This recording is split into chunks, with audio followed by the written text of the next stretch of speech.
My guest today is Regan Arntz-Grey. She is a writer, quite prolific. She has a booming Substack, which I recommend that you investigate. It's in the show notes. And today we speak about consent. We speak about free will. We speak about how much agency does each individual have? Do women have agency? Do men have agency? How much of it do we have? We also speak about the question if society should be organized around the benefit of the top quintile, the bottom quintile, or the middle, and how politics feeds into that. We also speak a lot about dating, obviously. She covers that quite extensively on her Substack about asymmetries between men and women in dating, about what the optimal divorce rate is. Is it zero? Is it, more than zero? About no-fault divorce, about different conceptions of staying together or permitting us coming apart. Also the question, obviously the eternal question, are Chads having more sex than ever, or are they continuing to have as much sex as they've always had? Just the essential questions here. That's the first thing.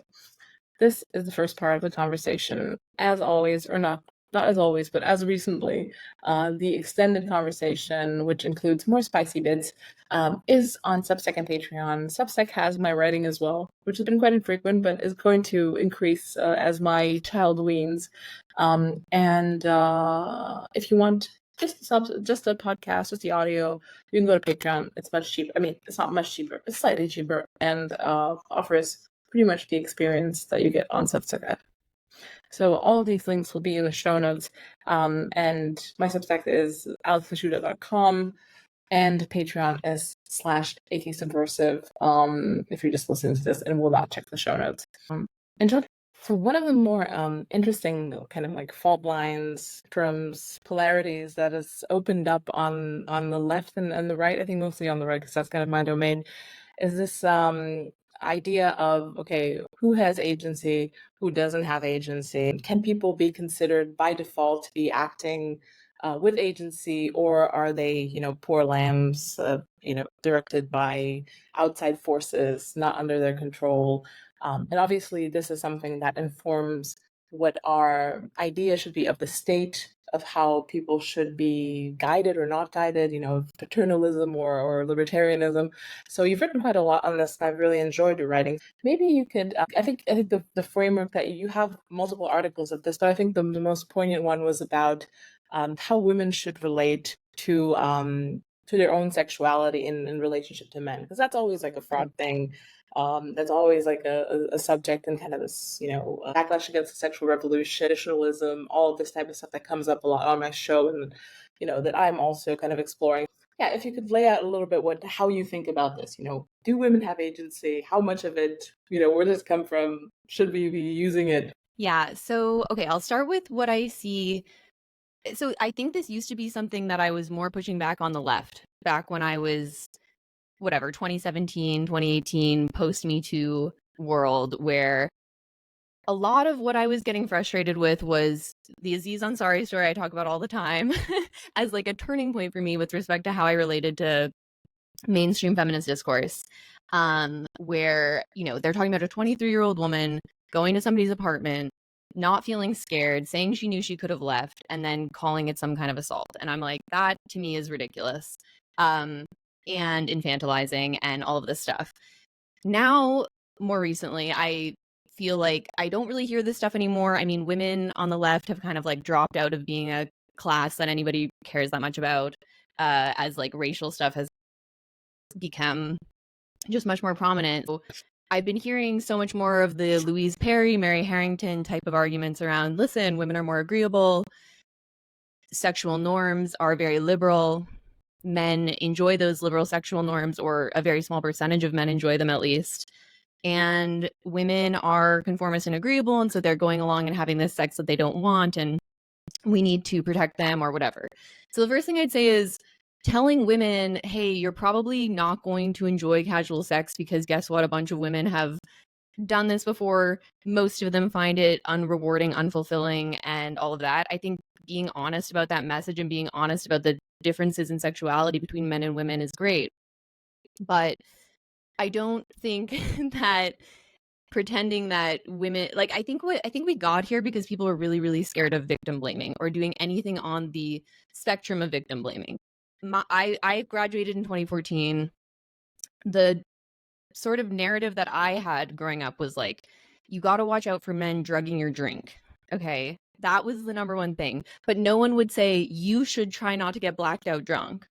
Okay, because then that is getting into the victim blaming territory. So there's a lot of focus on everyone else's actions other than your own. And now I think that it's not that I think the directionality of the idea that, oh, if you're more agreeable, you're going to end up in situations sometimes where you regret your decision is wrong. I'm sure that that does happen.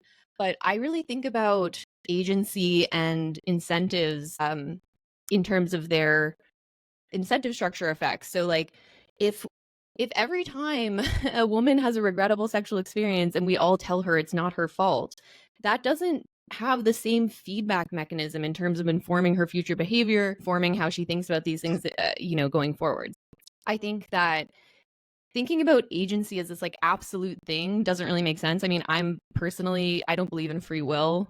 So, if you dig down deep enough, I think we can all find causal reasons for various actions. And even if you believe there's some amount of free will, like, much of this stuff is related to things that are out of our control. And like your personality characteristic is just not a mitigating factor when it comes to whether you had agency in doing something. It might be something that you might want to be aware of. Like, let's say you realize, hey, I am kind of somebody who freaks out about awkward situations. Well, then you probably shouldn't be having casual sex. Like, then you should just be having sex with people that you feel very comfortable and trusting with, and not being alone with people otherwise. And you'll have to, the way I said it is like, if you're so lacking in assertiveness that an uncomfortable conversation with a man is enough for you to let him have sex with you when you don't want to, then you're either going to have to work on developing that assertiveness or you're going to have to keep yourself out of those situations. I don't really see a third option. And in terms of adding additional legal protections for these women, I think people make that argument. I think that it's bad for both men and women. And I also think like it just doesn't create the structure which allows people to develop these skills. Like, if you never face consequences for your own actions, if you're never told that, hey, it sucks that happened to you, but you made a mistake and you shouldn't have done that. You shouldn't have been in that situation, or you shouldn't have not said no when you didn't want to have sex with this guy. Then yeah, so that's basically, there's a couple of things. Like, for pragmatic reasons, I think we should give people agency. And also, I just think that the costs of freedom are worth the benefits to most women. Yeah, I think I agree with you on that. Though I do think Mary's work and Louise's work are really good contributions on a cultural level because they kind of open up a new kind of perspective and field of play for a lot of women. Like, as a millennial woman, I grew up with Jezebel style liberal feminism, and I kind of reacted against that because for many reasons, including the Aziz Ansari case, just it got a little bit too much. And what they're laying out is that you have an option, maybe not necessarily to opt out. I mean, that's kind of the gray area. Okay, how does one opt out of this?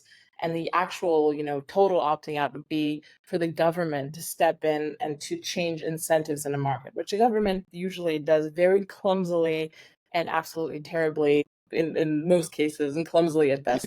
So I don't think the government should be involved in regulating people's dating life in any way. But I do think at the level of culture, laying out, potential, even the fact that this conversation, whatever you think about it, brings up sex differences in a realistic way and says, okay, men are this way. Maybe sometimes they're exaggerated in some ways, some of this discourse, the differences between men and women, but people are made aware of them. So I think maybe this is just kind of a stage of culture that we have to go through. First, we had kind of this implicit understanding of sex differences that was encoded in kind of traditional ways of living.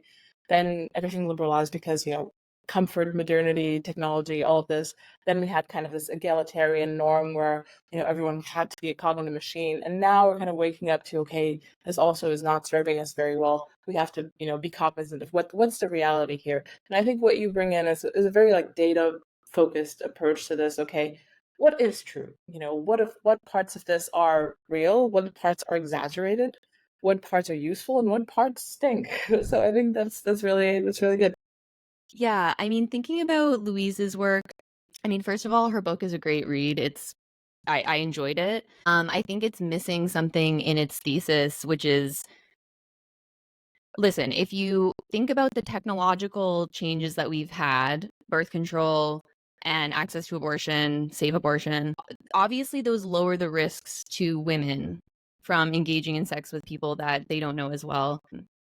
You could even throw in there like better STI treatments and all of that. So basically, we've had all these reasons which mean that sex has become less costly to engage in for women, both from the physical perspective as well as from the social perspective. And the social part obviously followed the physical safety changes. As like thinking from an economic point of view, it's like if you lower the cost of something, obviously you're going to see an increase in the equilibrium level of that thing. So of course we see that more people are having, like women are having higher numbers of casual sex partners to some degree. But I don't think that necessarily implies that there's like a huge rise in unwanted sex that's happening, because we have these other reasons to expect that would have increased anyway. So that's the first thing. But in terms of opting out, I don't think it's that easy to fully opt out. I think that you can have boundaries and all of that kind of stuff. Yeah, I think realistically, if you're living in a sort of urban liberal environment and you're not going to sleep with some guy for months and months and months, that's going to hurt you on the dating market. So I don't think that it's trivial to opt out, even though I am saying, you got to make your own decisions and all of that kind of stuff. But yeah, on the sex differences piece, I do focus quite a bit on sex differences, more than I sort of want to, because I have a weird tension, which I've heard you kind of talk a little bit about, like how blue pilled and how red pilled should we be with respect to talking about sex differences, because the existence of sex differences gets abused sometimes to form some narratives that I think are exaggerated and unnecessary. But I do kind of feel like I've been forced into a position of talking about sex differences because of the left-wing demand for equal representation and everything, where it's like, well, okay, if you're going to bean count every single place where women are not exactly equally there, then of course we're going to have to talk a lot about why we might expect to see that. The problem with talking about it a lot is that there's a huge intrasexual variance, and there's a lot of overlap on a lot of characteristics. And so like I recently wrote a tweet about this, where it's like, people who are interested in this podcast, in this discussion, or people who like discussing stuff in this way, whether it's right wing or left wing or center, those are mostly men who like to do that. And there's reasons that we would see that. But my point is, like, all of us are weirdos. Most people don't like to like sit around and debate with their friends. Most people find that not fun. So so my point is, like, yes, it's weird that it's even more weird when you see a woman doing it. But I've seen sometimes people be like, oh, well, you're kind of a masculine woman because you have this interest. And I'm like, there's definitely some ways in which that's true. But I don't think when we're talking about certain behavioral patterns, like being male is not the main interesting thing. Like the people who like to debate and talk about ideas are already weird. Yes, women are even more unlikely to be in that group, but like we're the variable of interest there that actually divides us is not sex differences, because most men also don't like doing this. So I guess what I'm trying to say is I think it's a very blunt just way of understanding behavioral differences between groups of people. Sometimes it's very relevant. At the tails of a bunch of things, it's extremely relevant, but it also shouldn't get over applied such that we think men and women are like completely different species living totally separate experiences of the world. Yeah, I think that's a really good point, in the sense that, this is information that you should take as you should kind of take it lightly. It has value. Like statistical distributions of traits is something that can inform your worldview, But if you take it as, okay, things are this way, it can really, throw a wrench into the machine. And I've had to learn this in my own marriage, because in the beginning I was a little bit more red pill about things, and obviously life, knocked it out of me. It was a bit more like, hey, I'm in charge of this, you're in charge of this. And the reality is we're kind of in charge of most things. In certain seasons I have to do more of, I mean, when it comes to, the growing and rearing of, small children, inevitably I'm in charge of most of that. But then, when it comes to, making money, we both do that.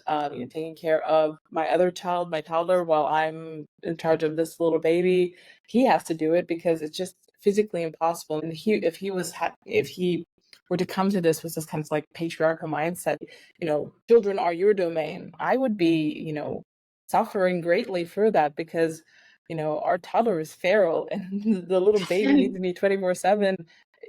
He would have to be extremely unkind, extremely ideological to impose that on me. And he doesn't, because he's obviously a normal guy, and I'm, lucky to have him. And I'm also lucky that I didn't necessarily choose from a pool of people who are very ideological about things. I mean, we have common values, but, he's kind of a generally conservative person, as am I. And I think that was a very good choice, even in hindsight.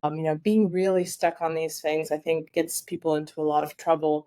Would this be ideally the case? I'm sure some marriages really work this way, but I think a lot of times when it comes to, okay, children is the exclusive domain of the female, there's a whole cohort of other females doing the children thing. But if it's like, two urban professionals and both kind of work, and even if she works part-time and now you take care of the household and the children, like, that's like 95% of the work. It's just not going to work. And I see a lot of the hot water that people get into is this really rigid understanding, a really rigid clinging to these roles. Yeah, I mean, in reality, it tends to run the women ragged, because there's just so much more physical, constant labor attached to the female role. And yeah, it's not surprising that there's quite a bit of a backlash because of that. Yeah, I think that, hearing you talk about that, it just makes me think of this. I think a lot of, I think there's issues with the dating market. I mean, a lot of people are not happy with it, and we can talk about that. But I also think I see a lot of people, men and women, who go into the dating market in a very objectifying way of thinking. And it's not surprising to me that you're getting bad results if you're focused on how can I squeeze this other person to create the life that I want. And again, both male and female, like, I worked in finance, and some of the stuff my colleagues would talk about, the way they would talk about dating was like, wow. And then they'd be like, oh, men are assholes. And I'm like, well, you're literally telling all your colleagues about how he doesn't make this much money or whatever. And I'm like, I'm not surprised you're not meeting the most caring guys who are looking at you as a potential partner to balance things with, and all of that. So yeah, I think that's part of it. I also did want to say, I like going back to Louise and Mary, because I do disagree with them in very specific ways. What I think, one of the really valuable things that I think they've done, and that you've also done, and this is for me personally, is, yeah, talking about motherhood in a realistic way, that both recognizes how great it is, like, without, you're not selling some kind of fake trad life where everything is perfect and whatever all the time. But I, in my late 20s, was unsure about whether I wanted to have kids, and like, hearing those narratives was helpful for me from, other smart gentic women.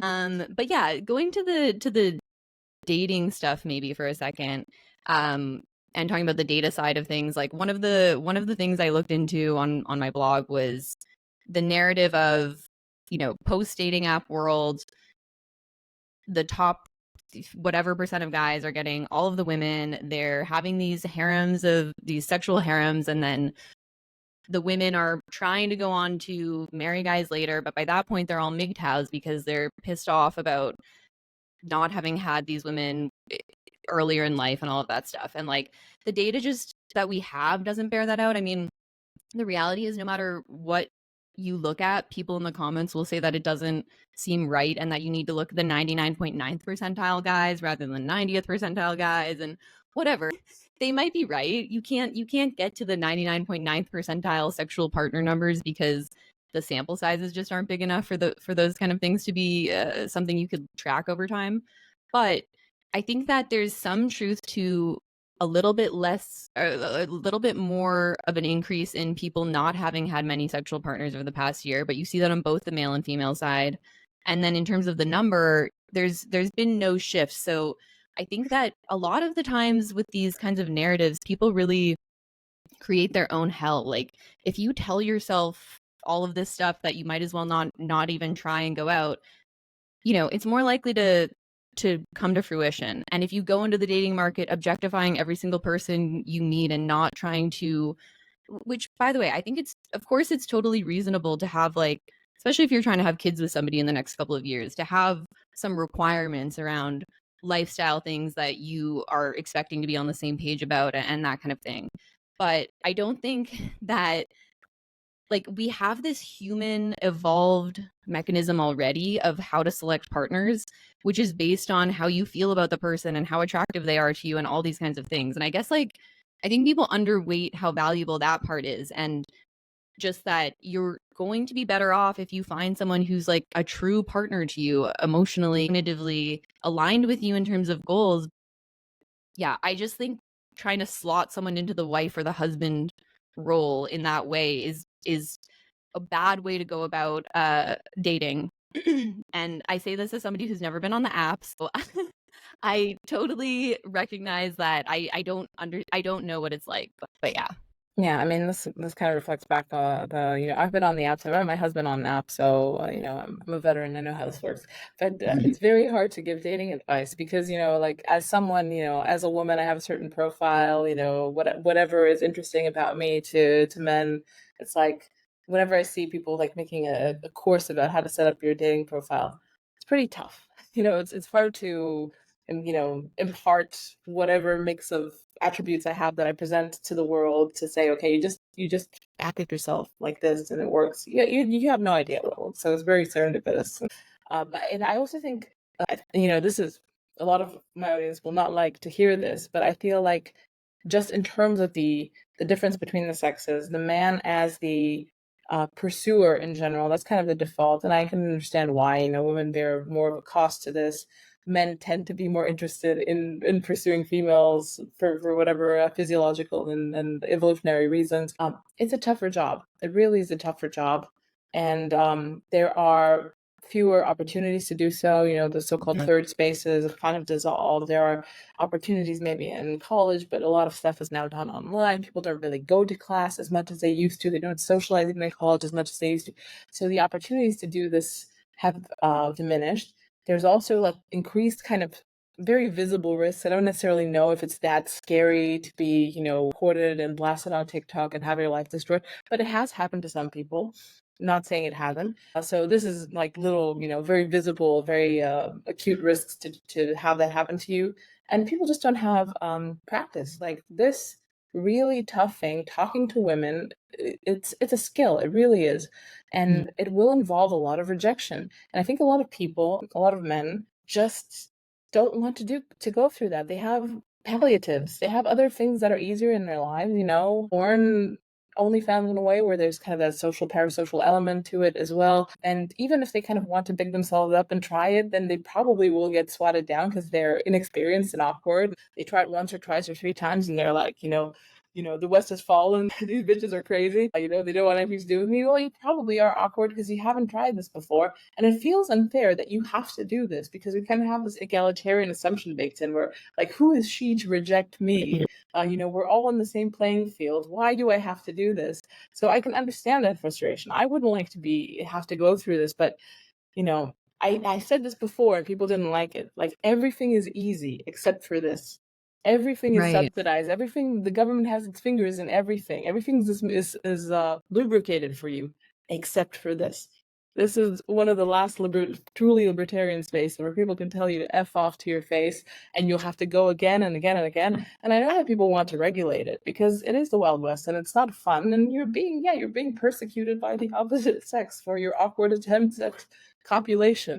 It's going to continue to be this way. Like, if the level of coercion and government control that would have to, descend upon the world for people to actually be able to intervene in this particular problem that you're facing is immense and would destroy your life too. So you're not going to get it. So that's I also think that, and this has two sides to it. Like, obviously, people make the point of, we expect a lot more out of relationships now, or at least women do. I don't know whether people think that's gendered or not, but just the idea that, yeah, no, you want a best friend, you want a partner, you want someone who has amazing sex, attractive, wealthy, whatever. Like, the number of axes that you want to get a 9 out of 10 on has increased. And I think that people I think that's a good thing in some ways. Like, I look at a lot of boomer marriages, and frankly, they look fucking awful.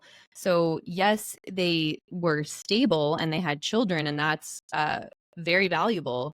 But they also weren't, they're a lot of them are just together because they're together. They're not having a good time. They never dealt with their repeated resentments that have built up over the years. And, who knows, maybe my family and friends in that generation are just particularly bad. That's so I think there's like, maybe we've overshot that and gone too far to the relationship needs to be incredible in every way, or you shouldn't bother with it. But obviously the reality is that, yes, people have more other options. Some of those are, like you said, gaming or alcohol and drugs or whatever, porn, but some of them are actually like other ways to make meaning. And I think that, yeah, I think that especially for women, I mean, the children part of it is very easy to underweight when you're in your 20s. It's also that perhaps some of the, older women that we're hearing from, while they like love their kids, they didn't have what you were describing with your husband. Like, they were suffering under a more one-sided thing with respect to the children, and they had to give up more for their children. And now there is sort of a middle path where what I think most women want is to have like their own interests, maybe some career stuff, maybe it's a big career, maybe it's not, who knows, 5 to 10 years of baby focused time, and then after that they probably want to do something else again. So it's like, I don't think of it as this like stay-at-home mom versus working person, but I do think we're not talking about fertility at a young enough age with women. I think that's a real problem. I froze my eggs when I was 30. I'm 31 and I'm engaged. Um, but I froze my eggs at 30, and everyone was like, why are you doing this now? It's so early. You have so much time. Why would you do this now? And I'm like, are you insane? Have you looked at the numbers? It is not early. It's literally the perfect time to do it. And if anything, I should have done it when I was 28. So I think that's part of the problem. But yeah, the third spaces, I don't know how to solve that. I mean, the problem with online spaces is that they tend to gender segregate extremely heavily. In the spaces that you and I are in, probably most of the time, if you're a woman in that space, you can probably find someone very easily, but they're highly male dominated. And I think the same is true on the feminine side on those spaces, whereas sort of these real world third spaces were more balanced than what the opportunities are now. I do think, especially for women, like you were saying, men are tending to be the pursuer, and that is a tougher job. And if you're a woman who's looking for someone, there's a lot of low hanging fruit. Like, you can start a club or a meetup or whatever. That's how I met my fiance. And you can create the third spaces for yourself.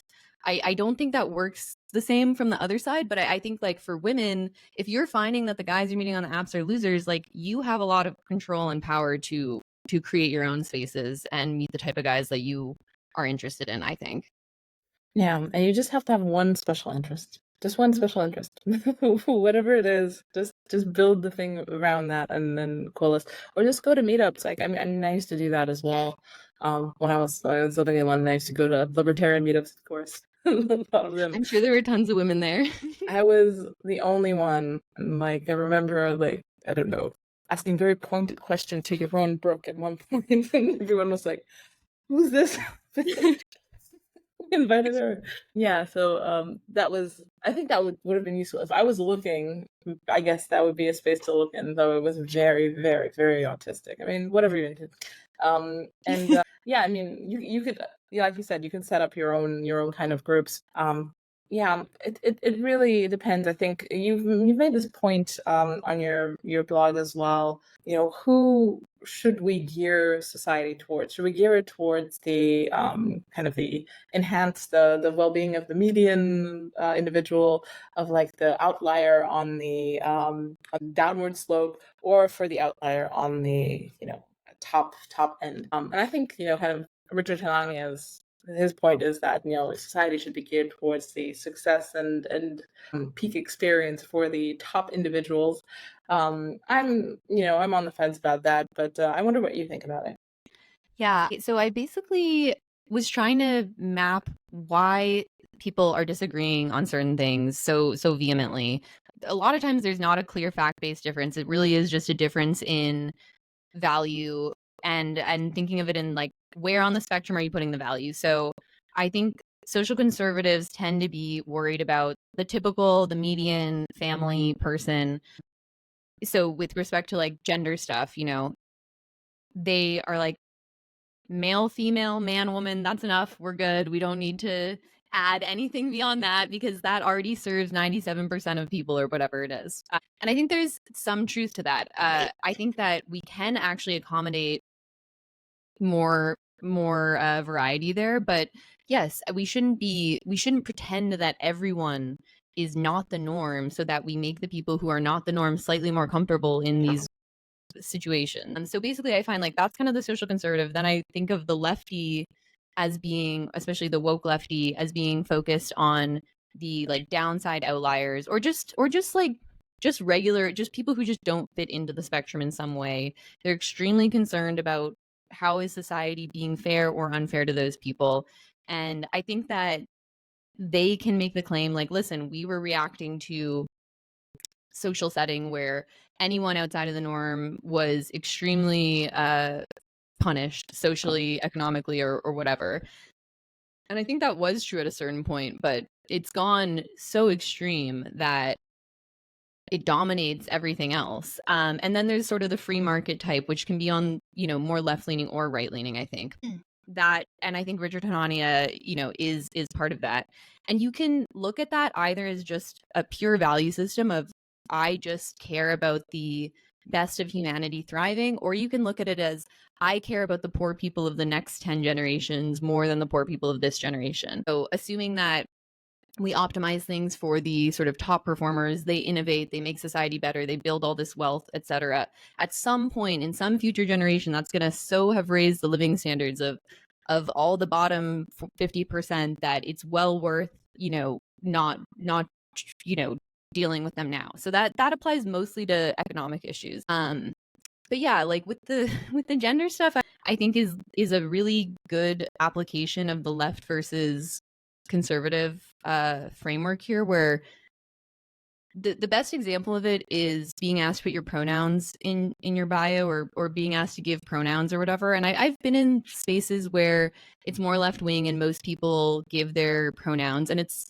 just so comical. It's like you go around a room of 20 people, every single person says the pronouns that obviously suit them, that everyone knew they were going to use, and then one person says I'm a they or whatever, and it's like we didn't all need to pretend that our gender is confusing.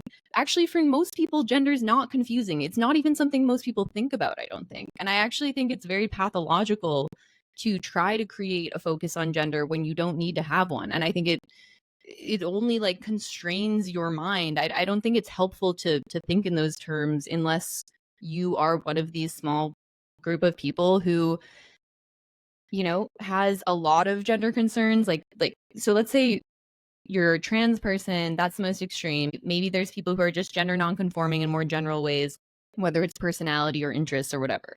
So I'm not saying that there's no point in thinking about it, but this like desire to be like, let's all pretend that our gender is confusing because it might be slightly awkward for someone to have to say that they're they unless everybody else says it, and it might make it slightly less awkward for them. That's where I'm like, you've really lost me, and your sense of relative priorities has gone way out of hand. On the other hand, I don't think that preventing people from having relationships that clearly make them happy, that are consensual and all of that stuff, I think that's completely unnecessarily harming the outliers for the sake of the median. So I'm definitely in between on these. I think I'm quite center on these types of issues. Like, but yeah, I have a more libertarian bias in general, both socially and economically. But yeah, so anyway, that's kind of what I think about. I think that it can come off as I'm trying to be on both people's sides, or I'm trying to be with nobody. But yeah. Yeah, I think it's obviously I think the pronoun issue is a strange one because it kind of brings into the forefront how you would like people to be speaking of you. You're kind of dominating the vocabulary, or trying to exert control over the vocabulary of people while you're not even present, or while you were being referred to in the third person, which is a strange move in terms of, yeah, this idea of exerting power over people, of how you want to be represented while you're not even there. If it's your name, I understand that you don't want your name to be botched or whatever, misrepresented or mispronounced. For sure, explain to people how you're called. Yeah, I don't know. I understand why people see this as a strange encroachment into a domain that was just not regulated up to this point. So Yeah, yeah, I and think, yeah. on the pronoun thing, just one more thing, which is that personally, I'm happy to use somebody's pronouns if they want me to, personally. However, the thing that I don't like about the universalizing of this to everyone and making it part of all these discussions is that it actually, even saying you tell me your pronouns, that implies a particular understanding of gender theory, a particular understanding of what gender means and is. So I have an earlier post, which it's kind of painful to read, but it's very technical, and I try to explain exactly what I think gender is. And from my perspective, gender is something that combines a whole bunch of different axes. Some of them are personality characteristics, some of them are how you present, some of them are how you self-identify, some of it is your sex, all of this stuff together. I think that is like, I think most of us, when we walk around and we gender people naturally, it's innate. We're doing some kind of algorithmic weighted average of all these things that are coming to us as we get them, and maybe that'll shift slightly with somebody's telling you what they want to be called or whatever. But yeah, that's basically my view of gender. So when somebody asks me to give them my pronouns, I'm like, well, I don't believe that self-identification is how you define gender. I believe that's like one of many aspects in how you define gender. So you're not only asking me to tell you what I like to be called, you're asking me to assert a view of gender that I actually don't hold, and which most people who are doing this don't even understand that there's a discussion to be had. So that's my more pedantic issue with it as well. But Yeah, no, I think that's definitely, the core of it. My problem with this, and I think in a way just seeing how online discourse, and just the fact that this type of issue tends to be like this infinite, like, regression of mirrors, where one side accentuates the effect on the other. Like, I really do feel like a lot of the transgender stuff would not exist to the degree that it has, the fact that LinkedIn's taken it on, uh, if it weren't for, the backlash, and then the frontlash, and then everyone kind of reacting to this, because this really is a minor issue. I also think that the proportion of the population that will be trans wouldn't be as big if there wasn't such a huge conservative outrage against it. Not that, I personally don't agree with it. Obviously, I think it's personally, I think it's completely, made up category.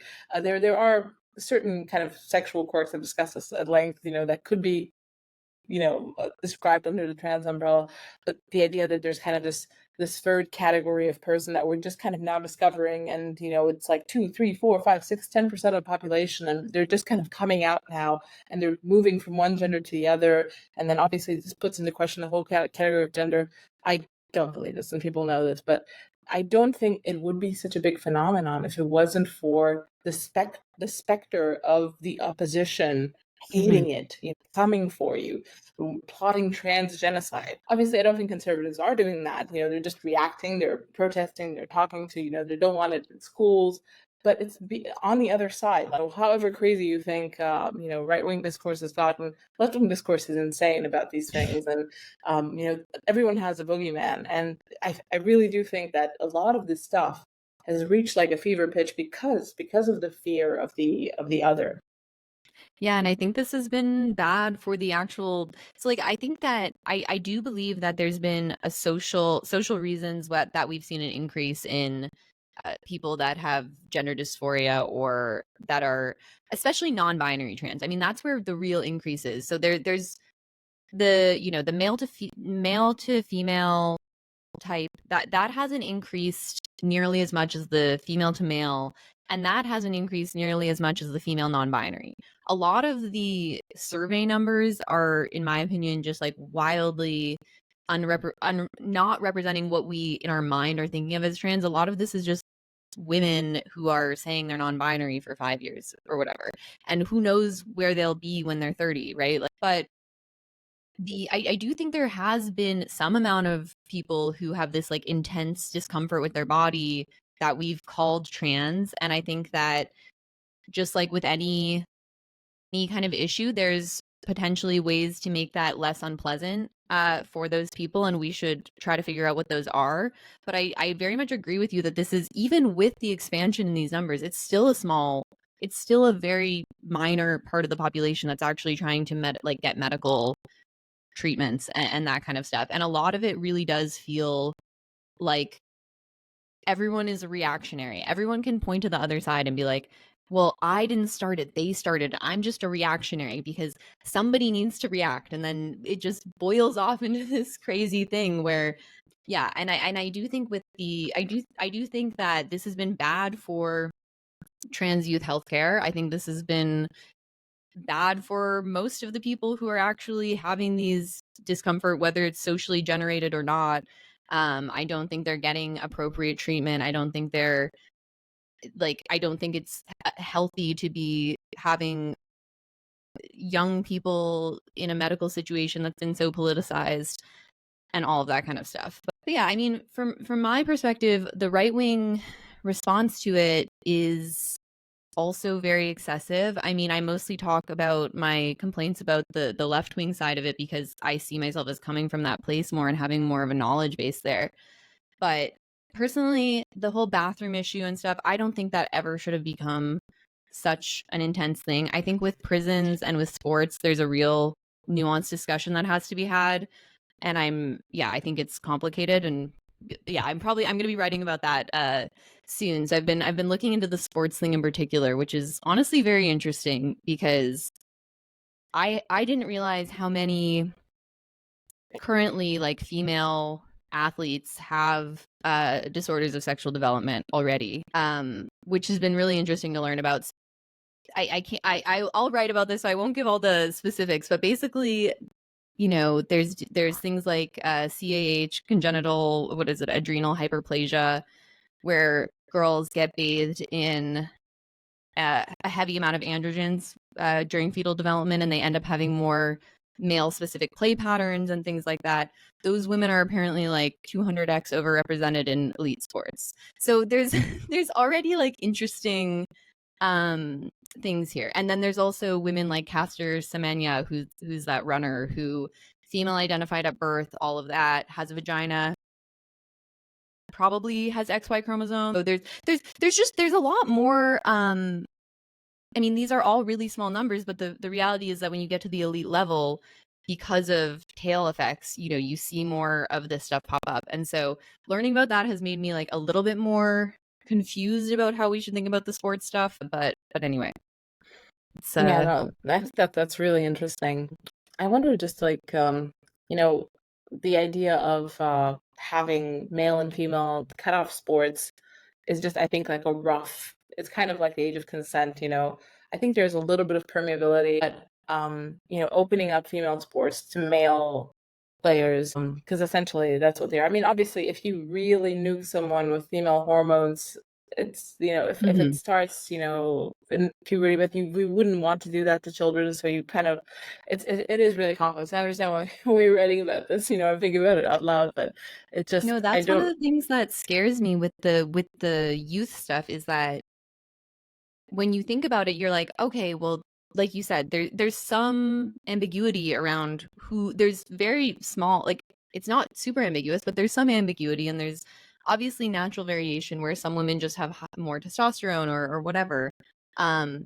What I get nervous about is that we don't want to end up with regulations which encourage kids to transition really early because they otherwise won't be able to be elite athletes, right? So we don't want to be, even if that might actually make sense from a biological point of view, like we don't want to say trans women can participate at the elite level only if they started their transition at age 11, because what kind of incentives does that create? So, and again, this is like, we're talking about 2% of people, or 1% of people in elite sports, which is like already 1% of people. It is kind of interesting how I think it's just a naturally interesting topic, and that's part of why it's become what it is. Like, it just, everybody can relate to and understand gender and sex and have an opinion on it. And I think maybe that's why this is part of why this is blown up, in addition to it just being a useful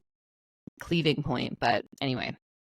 Yeah, I think it's also like interesting, especially for the right, because the question of women's sports has always been, there's this all the conversation about women's soccer, why it's not pay gap issues and all this type of stuff. The right was just waiting for something to really kind of galvanize this conversation. Lo and behold, we have the perfect opportunity to bring up all this stuff, the big differences in the sports performance between men and women, which I mean, kind of everyone intuitively knows, but it's not polite to talk about, and now we have to talk about it because, men and women's sports.